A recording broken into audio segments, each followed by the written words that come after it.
Hey guys, welcome back to the channel.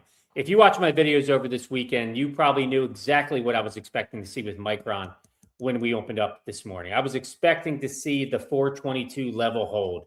We spent a lot of time talking about the after hours activity that we saw after the market closed on Friday and how we saw massive trading blocks, over $1.1 billion from Micron at that 422 level. And I thought that potentially was an institutional floor, that maybe we saw some accumulation for the stock in the after hours. We also talked about maybe it was just options activity or funds rebalancing, index funds rebalancing as Micron got put on the S&P 500 this week.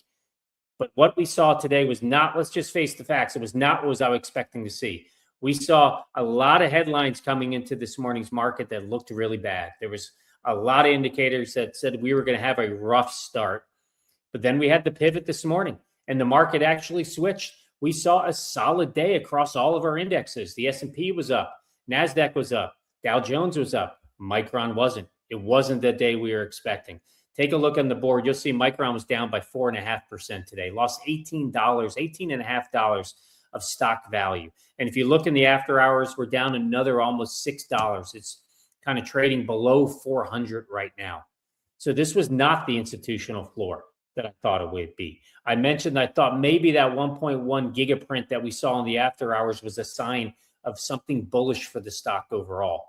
But it looks like we may have misinterpreted that signal overall. And when you see a market, broader market that is moving up and Micron is down by 4.5%, it makes you have to stop and question, because I think that's what matters and what I want to cover on this channel. What's important to me on this channel is not when we're right, but when we misread a signal, we have to slow down and understand, why did we misread that signal? What were some factors and why is the market looking at the stock differently right now? And that's what we're going to cover in today's video. We're going to take a look at the tail of the tape. We'll look at how Micron performed throughout the day. We're going to talk about why the market is looking at Micron and other memory companies differently right now. And then I'm going to share an article with you that gave me more hope in Micron. Take a look at that article as well. But let's dive in and let's get started. If you haven't done it already, hit like, hit subscribe to the channel. First, I want to talk about just kind of the broader index we were in, or the broader environment the stock was in today. It opened at 426, but the sellers were in control throughout the whole day. I'm going to show you that in a moment when I jump over to the tape. The bears were in control throughout the day. It trended lower all day long. It closed at 404, was down by 4.5%, as I mentioned, and that was in an environment with all our indexes were up. The tech stocks were up. Risk came back into the market. In fact, if you remember that pyramid that I built where I picked 8 stocks, all of those stocks were up today except for Micron. It was the only outlier in that group of 8. It actually hurt the pyramid quite a bit, being down by $18.5 on the day. So this was not a macro issue or macro pressure on the market at all. This was a specific Micron selling pressure issue. You could say it might have been a memory issue because 3 of the 4 players were down. But today's video, I want to talk about the Micron specific selling environment that we saw today. Because when a stock diverges like we saw today, when it decouples from the market in the wrong way like we saw today, that is something we have to pay attention to. We have to reevaluate the signals in the market and try to understand, why is it moving in the manner that it is. So let's jump over and take a look at the tape, and before we dive into some factors in the broader market, I think that are making the market look at Micron differently. So as you know, you can see on your screen, this is a 5-minute candle chart. We look at it a lot on this channel, but let's just take a look right at opening bell. We see Micron tried to hold that 422 floor. It actually opened at 426. In the first 5 minutes, it closed 426 as well. It reached a high of almost 429. And then with the next 10 minutes, we did see a little bit of pressure, but then it rallied again right about the 945 level. It reached a high of 430. That was the high of the day. In the first 15 minutes for Micron, we saw it reach its high of the day overall.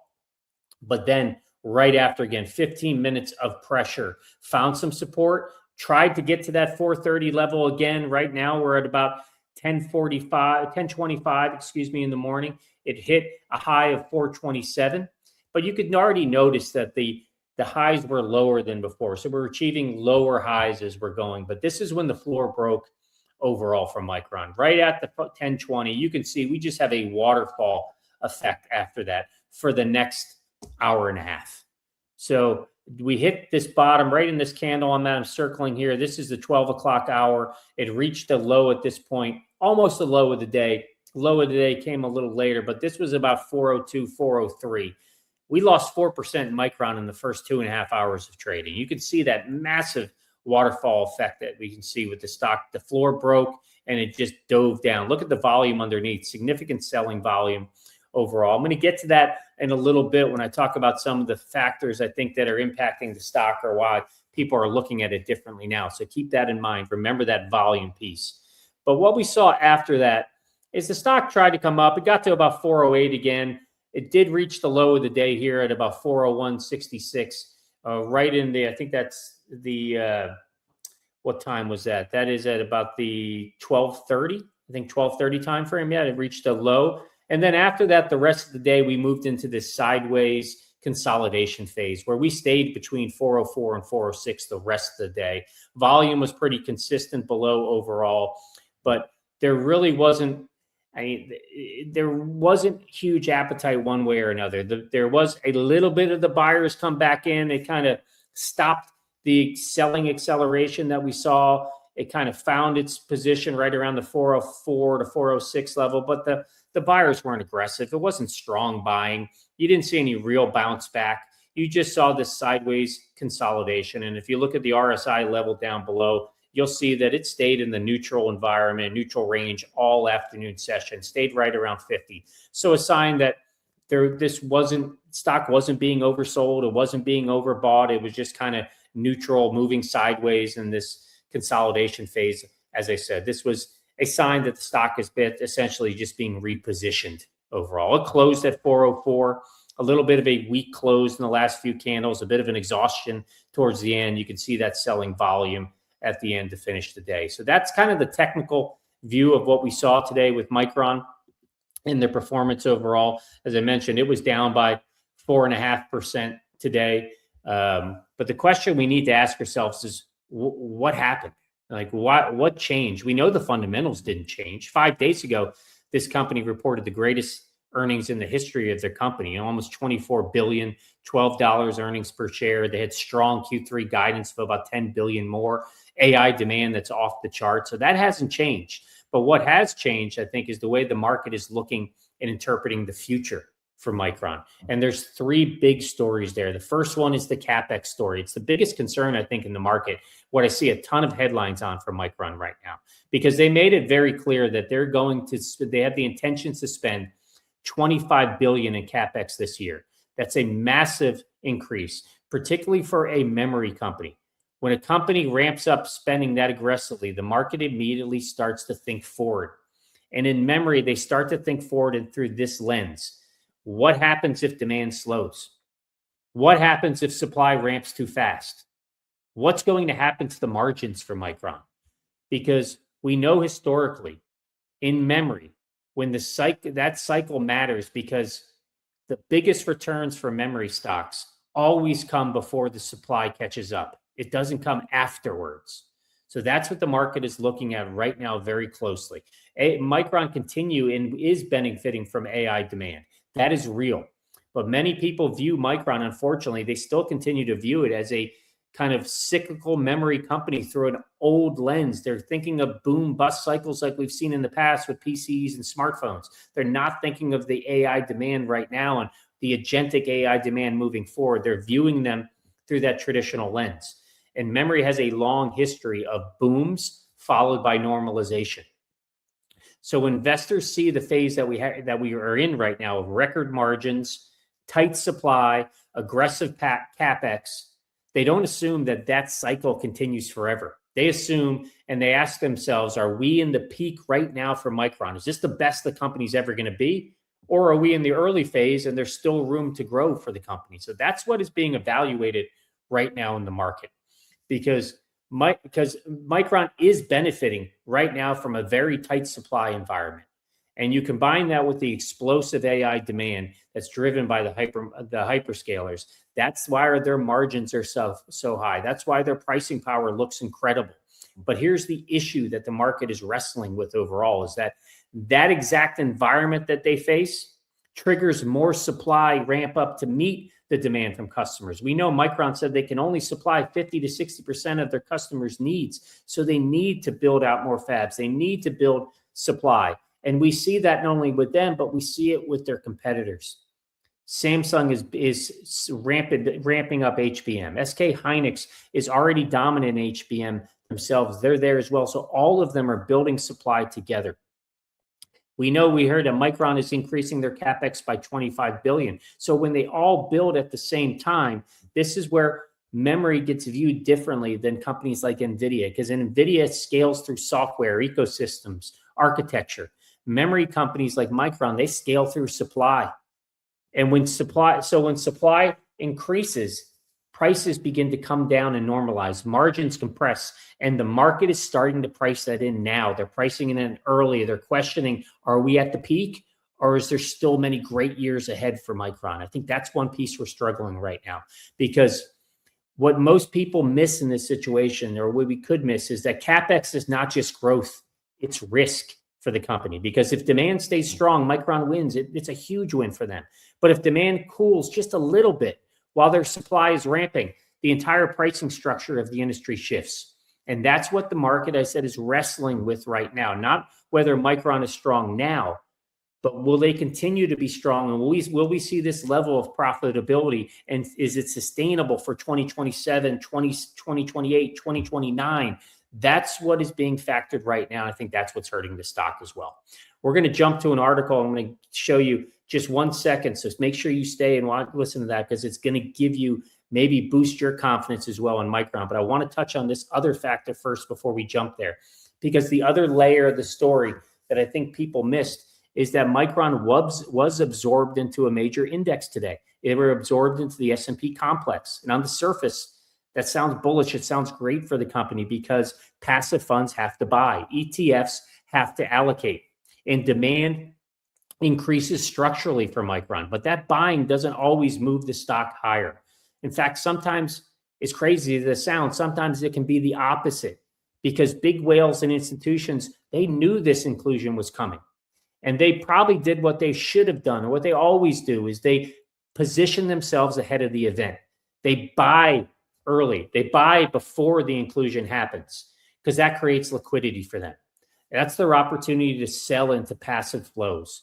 So what we saw today, and what we saw in the chart, I'm pretty sure of, and I feel confident about, is passive buyers entering into the market for Micron, while active institutions were selling into that demand.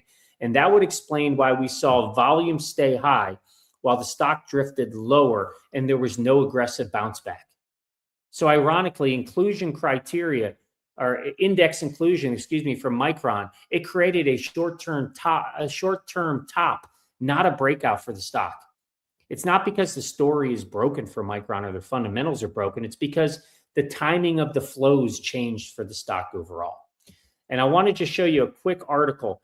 It's a long article, so I'm going to try to move through it quickly. I encourage you to take a look at some time. But if I went through all this article, it'd be a 40-minute video, and nobody has time for that. But you could see at the top, it's from Doug Collins of Seeking Alpha. He says, HBM shortage will make Micron a 1 trillion giant. And he goes through a great explanation on it, and goes through not only, here, why they're benefiting from it, talks about their earnings. He mentions here how their margins look like NVIDIA's, and that memory has shifted from a cyclical commodity to a strategic asset like a GPU. I totally agree with him 100% there. And here's the biggest piece for me that was interesting. I didn't realize the scale of this, but we start to talk about the ability to reach 100 gigawatt be able to produce 100 gigawatts of AI data centers by 2030. We know that's the goal for the hyperscalers. And he talks about how many GPUs and HBMs would be needed for that. And we talk about, at a very simplified calculation or charts here, mentions that as the GPU requirements come down with the more sophisticated models, the HBM requirements go higher per GPU. And that we're getting to the fact here, I love this when he says that a more conservative route calculation would mean we would need to produce 400 to 600 million plus HBM stacks just to fill out a 100 gigawatt build out. And that's for NVIDIA only. It's not factoring in AMD's GPUs, which are which are more of an inference model. And we know there's more HBM needed in inference than compute. But he goes on to say that there's not a possibility that we can fill this demand by 2030 because every upgrade in a chip model requires more HBM. The shift from Blackwell to Blackwell Ultra and to Rubin has 50% more HBM per chip.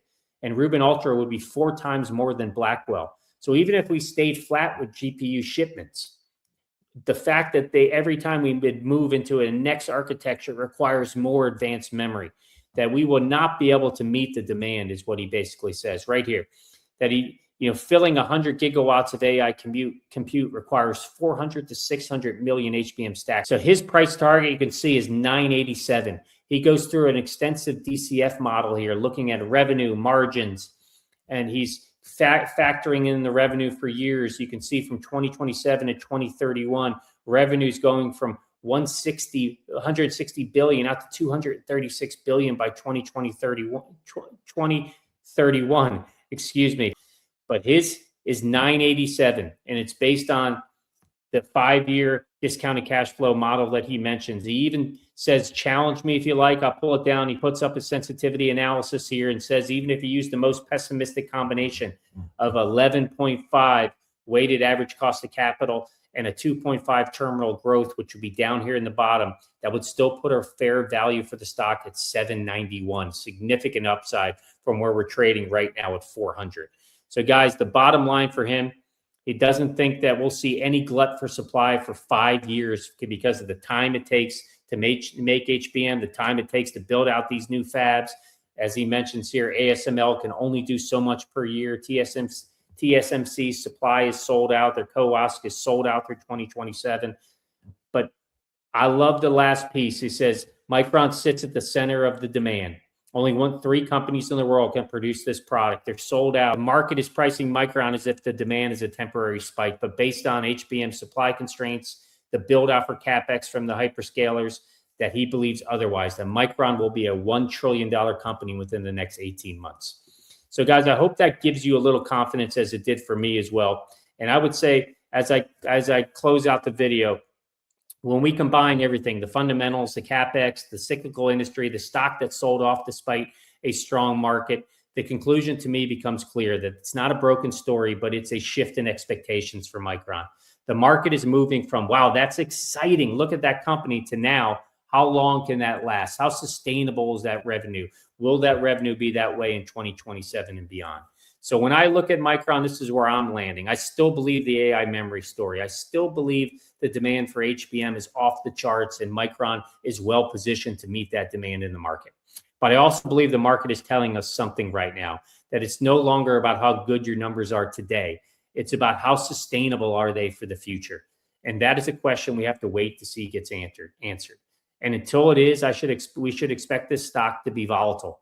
It may be more volatile than a lot of people are comfortable with. For me, I'm comfortable with that. I'm a long-term investor, as I talked about it. I am not selling Micron. I believe the demand in the market is real. I believe Micron is well positioned to meet that demand, and I believe this stock still has a significant room to run. Hopefully, this video was valuable to you. I hope you understand how the market is looking at Micron a bit differently. I'll see you in the next video. Drop your comments below. Let me know your feedback. Take care, everybody.